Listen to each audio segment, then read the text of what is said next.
Hello and welcome back to another PAP Reports. Today is Thursday the 30th of January 2020 and today we're getting straight into the latest news as there's no updates today. Devon and Cornwall Police were the subject of an inquest this week over the death of 30-year-old Marc in 2017 after he died following an incident on the streets of Falmouth. On the 23rd of May 2017, PC Timothy Wilson arrived at Langton Road to find Mr Cole pacing the street barefoot, carrying a kitchen knife and self-harming. Cole was said to have been wandering as though lost by some witnesses to the incident. The inquest was told that PC Wilson shouted at Mr Cole to drop the knife, but he didn't. Cole's mental state at the time was said to have been affected after the death of his father in 2015 and that he was on cocaine at the time of the incident that led to his death. PC Wilson deployed his taser after Cole failed to drop the knife and gave him 3 bursts of the weapon, totaling 42 seconds. That's 42 seconds of 50,000 volts. Although in a healthy adult this is unlikely to do much damage from the shock itself, the resulting shock can cause a subject to fall dangerously and cause head trauma or other injury that could lead to death. In an unhealthy adult with a heart condition, this could prove more dangerous, and this should be kept in mind by police using the weapon. But they don't have to worry about that because in most cases, even if the subject dies, the police are likely to get off because of the sentence. How were we to know? Mr Cole went into cardiac arrest as a result of what I would call a prolonged delivery of shock to his system and was taken to hospital, but effectively he died at the scene. The inquest jury found his death was caused by excess use of cocaine resulting in paranoid and erratic behaviour, with the use of a taser having more than a trivial impact. Well, yeah, because paranoid and erratic behaviour is one of the biggest killers these days, don't you know? Behaviour does not result in death. It's a specific action that occurs, which would result in the death. Now, if he had passed out and hit his head without the taser, then it could be argued that the drug affected him in such a way to make him lose consciousness.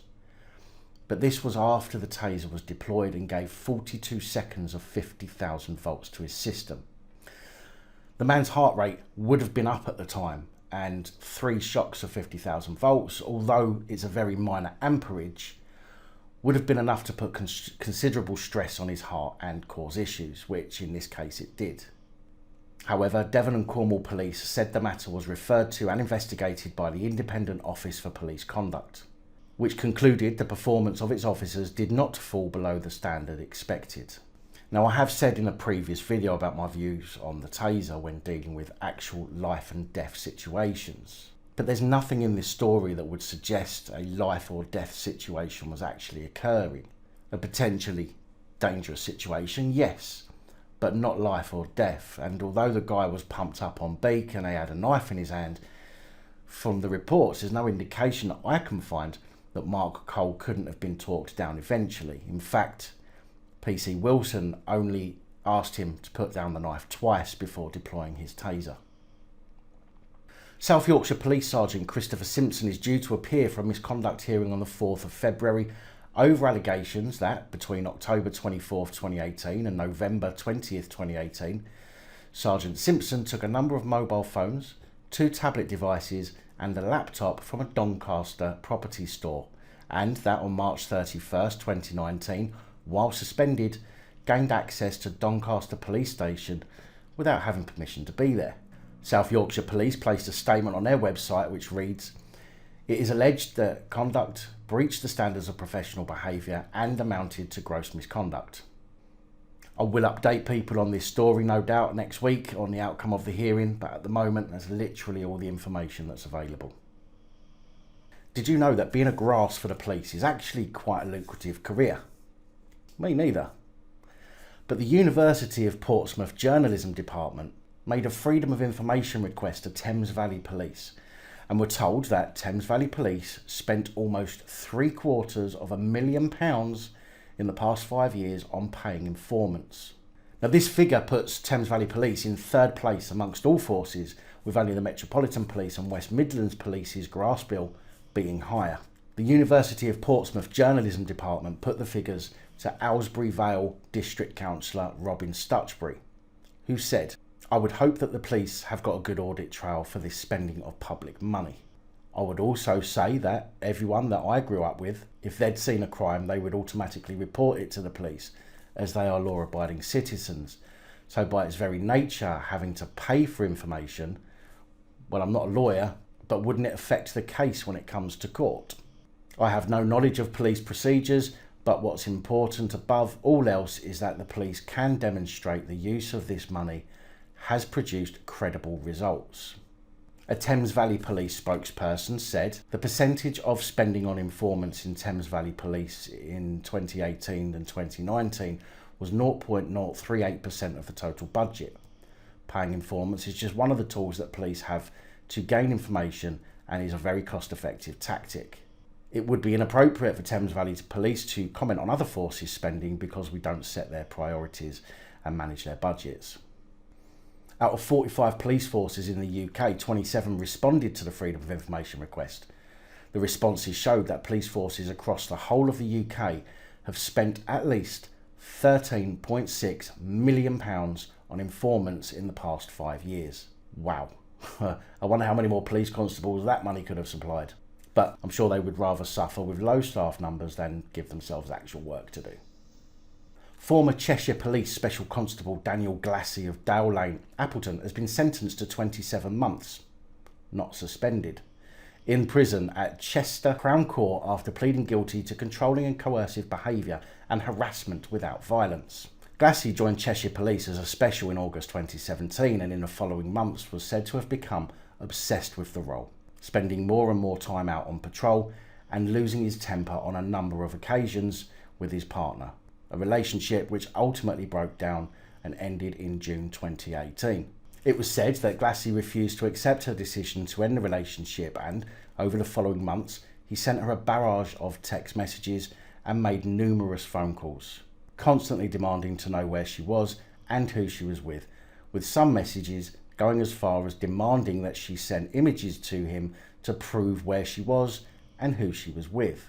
Whilst this was going on, Glassy actually in fact started a new relationship with another woman, and neither of the women knew what was going on. While this second relationship was said to be initially good, it began to go downhill in August 2018 when Glassy started to abuse and control her. Over the months that followed, he made persistent attempts to call, message and email her on a daily basis. He changed his shifts to ensure they were always working together and bombarded her with false claims that she was cheating, calling her names and constantly putting her down. Glassy also made threats to hurt her and physically assaulted her on a number of occasions. The abuse came to a head on April 25th, 2019 when she was out on a leaving party for a colleague at work. A colleague noticed that Glassy had phoned her more than 100 times and asked her what was going on. It was at this point the victim broke down and revealed what had been happening, and her colleague subsequently reported Glassy's actions to the police. It seems to me something that's part and parcel of donning the police uniform in many cases. We see all too often how police will speak to people and how they behave as though they're better than everyone else. I personally think the sentence of 27 months is a great result for this narcissist, but it worries me how he can get 27 months and police child abusers or paedophiles can get such light punishments. Maybe whoever the judge is in this case should deal with all police criminal complaints. An investigation by Kids for Cash UK is said to have provided evidence that suggests the police, Derby City Council Children's Services and the Crown Prosecution Service have colluded to prevent their failures from coming to light after the investigation uncovered that Derbyshire Constabulary police officers and senior social workers within Derby City Council's Children's Services destroyed evidence and falsified official records to conceal severe psychological harm being caused to a child after its junior officers had been duped by false claims of domestic violence made by the child's mother. In a Derby court, the mother was found to have lied to social workers and police officers and had gained the support of friends by concocting false accounts of domestic violence that she spread over a period of months using Facebook messaging. The mother had previously used the false allegations to secretly obtain a court order to prevent the father's access, allowing her to continue the psychological abuse of the child. When witnesses came forward for a court trial with information that the child was being sedated and psychologically abused, the mother organised friends to seek out the witnesses and conduct a prolonged campaign of witness intimidation against them. Police officers and social workers failed to share key evidence from independent witnesses and allowed the abuse to continue. When the failures came to light, senior social workers and police officers falsified official records and destroyed evidence. Despite claims from the Crown Prosecution Service that it was willing to review the original file, the Derbyshire Independent newspaper claims to have seen documentary evidence that confirms the CPS later refused to review a prosecution file reconstructed by Kids for Cash UK after it had recaptured the original evidence, as well as copy of additional evidence that had been withheld and then later destroyed by police officers. David Gale of Kids for Cash UK said, "Our investigations have confirmed that the mother subjected the child to a prolonged period of severe psychological abuse, despite the authorities admitting to having received clear, independent evidence pointing to the harm being caused. It is clear from the documentary evidence that we have gathered that senior officers within Derby City Council and Derbyshire Constabulary have failed in their statutory duty to ensure that they have procedures in place to secure evidence and to ensure that official records are not falsified by officers seeking to avoid blame. The latest evidence suggests that the police, Derby City Council, Children's Services and the CPS have colluded to prevent their failures from coming to light." Derbyshire Constabulary's Chief Constable, Marc declined to respond. What a surprise. 39-year-old Police Sargent Iftikhar Ali from West Midlands Police currently proceeding through court over allegations of conspiring to pervert the course of justice, charges of misconduct in a public office and disclosing data. Charges he denies. It is alleged that the West Midlands Police Sergeant used his inside knowledge to pass on information to friends and acquaintances he had accessed from the force computer. In one case, Iftikhar Ali, based at Sargeant, caused the justice system to be defeated when the wrong person took the rap for a driving offence, Birmingham Crown Court was told, while two others, Wahid Mohammed, 29 of Willows Road, Balsall Heath, has pleaded not guilty to conspiracy to pervert the course of justice and charges of counselling and procuring misconduct in a public office, and Azhar Mahmood, 34 of Birchfield Road, Perry Bar, has also denied charges of counselling and procuring misconduct in a public office. James Curtis, QC, prosecuting, said he is currently suspended from duty.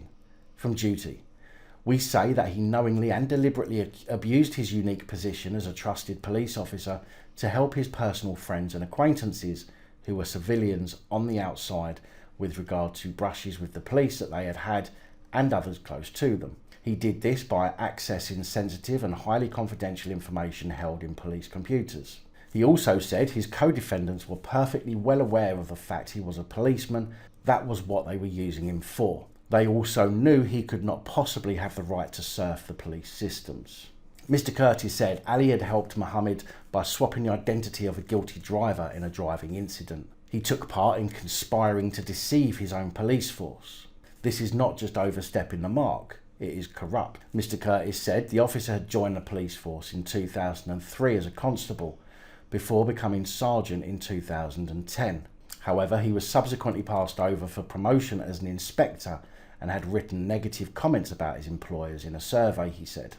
Mr. Curtis said Ali, who had also worked for police stations in Neshalls, Stetchford and Acocks Green, had been warned previously in 2007 and 2009 about accessing data when he should not have. The case is ongoing and I will update you when there is more information. However, if he'd been warned about it before, why was he still a police person? And last but not least, the National Police Chiefs Council lead for child protection has recently said that paedophiles who view indecent images should not be charged and taken to court unless they pose a physical threat to children. Honest to God. Stating that low-level offenders should simply be placed on the sex offenders register and given counselling and rehabilitation instead so that police are free to deal with the core of dangerous paedophiles who are seeking out and exploiting children in order to rape and carry out the most awful sexual abuse against them. Mr. Bailey said he acknowledged that many people would be nervous, fucking nervous, about his proposals, but he said it was time to look at alternatives to prosecution because reports of sexual abuse have reached saturation point. Really? Well, maybe this is partly due to the piss poor sentences that people are given for these crimes. Or, now bear with me on this, maybe you should stop ignoring the crimes altogether. Maybe you should stop ignoring the crimes altogether because you're afraid of what the snowflakes might think of you. He said that although police were arresting over 400 men every month for viewing indecent images of children, no mention of the women that are doing it there, this was just the tip of the iceberg and that a new approach was needed. We're able to assess whether a paedophile viewing indecent images of children is posing a threat of contact abuse, and in circumstances where that individual does not pose a threat of contact abuse, they should still be arrested, but we can look at different disposal orders than going through the formal criminal justice system, said Mr. Bailey. They will still become a registered sex offender, and that means that they'll still be managed. But that gives us the capacity to deal with the scale and volume of referrals that we're consistently getting. The number of child abuse reports has mushroomed by 80% in the past 3 years, with police receiving, on average, 112 complaints a day. There are more than 70,000 complaints into child abuse a year, and police forces are also preparing an estimated 40,000 reports of abuse from the independent inquiry into child sexual abuse, which began hearing evidence on Monday. So what actual training do the police have that allows them to make the determination whether an offender is a risk or not? I mean, it's not like they're all trained psychologists or psychiatrists, so what, will it be based on your feelings? Crimes are crimes. They need punishing, and the punishment needs to be proportionate. Maybe if you all started policing based on the law, rather than on how you feel, then many of the malicious arrests you make will stop, and then you'll have more personnel and more man hours to deal with actual crimes. Welfare groups have voiced their fears that Mr. Bailey's proposal will be interpreted as liberalisation and watering down of child protection laws. The NSPCC said, "It is clear from the staggering levels of recorded child sex offences that police have a huge number of cases to investigate, often with limited resources, because they're out knocking on people's doors for hurty words. Prison sentences serve a vital purpose in reflecting the severity of the crime, protecting the public, acting as a deterrent and helping a victim see their offender deservedly brought to justice. But we cannot arrest our way out of the situation. If we are to stem this tide and protect more children, we must make prevention and rehabilitation a priority. With the right support, we can prevent offenders from abusing and help those who do harm children change their behaviour." So welfare groups are voicing their fears, but the NSPCC, which is a welfare group, are basically backing up this ludicrous idea. It's pretty much proven that there is no rehabilitation for offenders in these cases. Most will go on to re-offend and get caught again. Others manage to get away with it. Constantly complaining about lack of manpower to deal with crimes, and then the real crimes you try to lessen the punishment, ultimately giving sickos the go-ahead. Do you really think a sad, dirty pedo will care if they keep getting arrested for viewing images, if they're simply going to be released again? Of course not. Mr. Bailey said, "We're struggling to maintain the capacity and ability to deal with the increasing numbers that are coming through. We just can't cope with it," he added. "There are tens of thousands of men seeking to exploit children online. What about the fucking women? It's not just men. With a view to meeting them and with a view to raping them and performing the most awful sexual abuse on them. That's where we believe the focus has got to be, because they're the individuals that pose the really significant threat." But surely the viewing of images is the starting point for these people. By punishing only those who are making contact with kids, allows those who are viewing the images to move up that ladder and fill their place when you take them off the streets. So is this actually going to help by letting off people, by letting paedophiles off who view images with a smack on a hand? Or is it just going to cause an ever-revolving perpetual cycle? The priorities of the police are completely messed up. And again, I go back to comments that I've made in the past, that police are now policing based on their feelings rather than the law. They're happy to arrest someone for calling them a fuckknuckle or disregarding their authority in public, but yet completely happy also to ignore actual crimes and in some cases cover them up. Personally, I think this is one of the worst ideas I've ever heard in my life, and this cockwomble seriously needs to have a word with himself. Anyway, that's all I have for you today. Please like, comment and subscribe. Let me know your thoughts, as I know many of you will. And until next time, stay safe, look after each other, film the police and other officials. Good night, all. Thank you for taking the time to watch this video. If you like the content and you'd like to help support the channel, you can do so. In the description of every video there are some links to ways that you're able to help support the channel so I can continue putting out content. If you're unable to help us in that way, hit that subscribe button up the top there. If you haven't already, become a subscriber. That is support enough. Share the videos, comment, like, it all helps. If you're looking for something else to watch, up top there is my latest video. Down the bottom there is a video that YouTube recommends for you.